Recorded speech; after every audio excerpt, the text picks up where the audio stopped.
Ontological mysteries are a favourite subgenre of mine.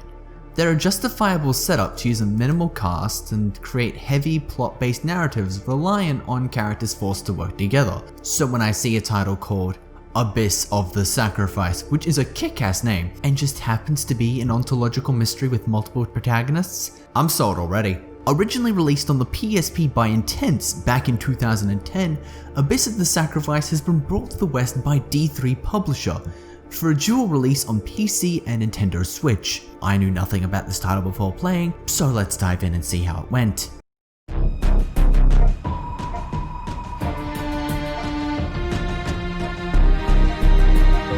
Abyss of the Sacrifice follows the tale of 5 girls who seem to be the only remaining people left in the Foundation. This place is an absolutely enormous living complex built deep underground that held all of society. But the events that led to its creation, the why, the when, the how, they've all faded into obscurity. The Foundation simply is. However, everyone but our main 5 have disappeared, leaving them to figure out what's going on as earthquakes and collapsing architecture beset the Foundation.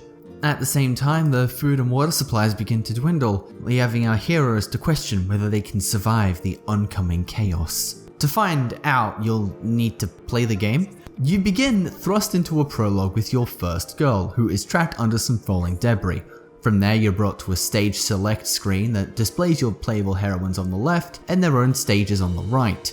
Each stage contains some traditionally formatted visual novel segments, which slap text on the screen before they're interrupted by your point-and-click sequences. You'll find out quickly though that this title is more of a puzzle game than it is a story, and there's little integration of the two. So traveling along, the girls are trying to figure out their next objective, and then BAM! Something happens. The floor caves in, separating them, or the ceiling caves in, separating them, or the wall caves in, separating them. These events do not further the story in any way and end up feeling like filler. There was a huge missed opportunity here where they could have at least put in some character dialogue and had the girls interact with each other as you solve these puzzles, giving them something of a cohesive relationship. Sometimes you'll get a flashback sequence which will start to flesh out a character's backstory only for them to be interrupted with a needlessly in-depth puzzle that didn't need to exist.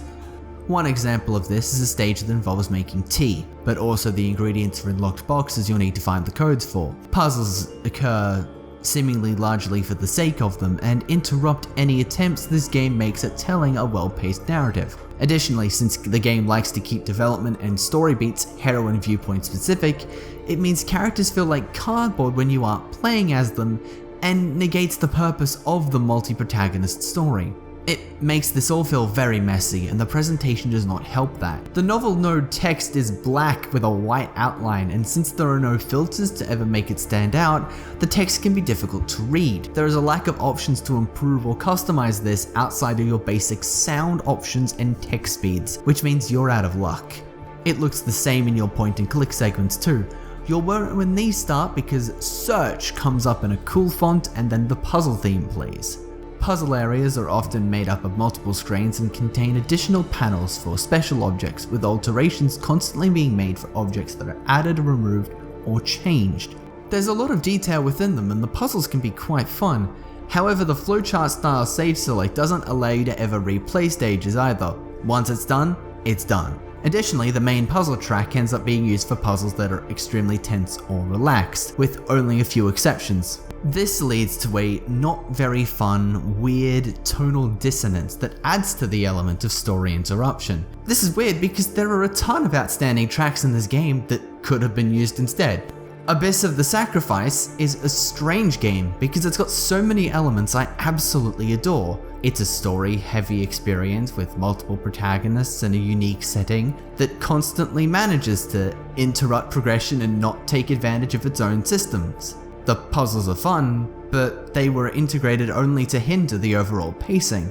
You'll probably have more fun if you just want cute girls starring in a puzzle game without having to think about its other elements. Noisy Pixel is giving Abyss of the Sacrifice a 6.5 out of 10. Thank you guys so much for watching. Noisy Pixel, a group dedicated to bringing you guys the best news, reviews, and more. Please stick around and ring the little bell to stay up to date on all of your future content.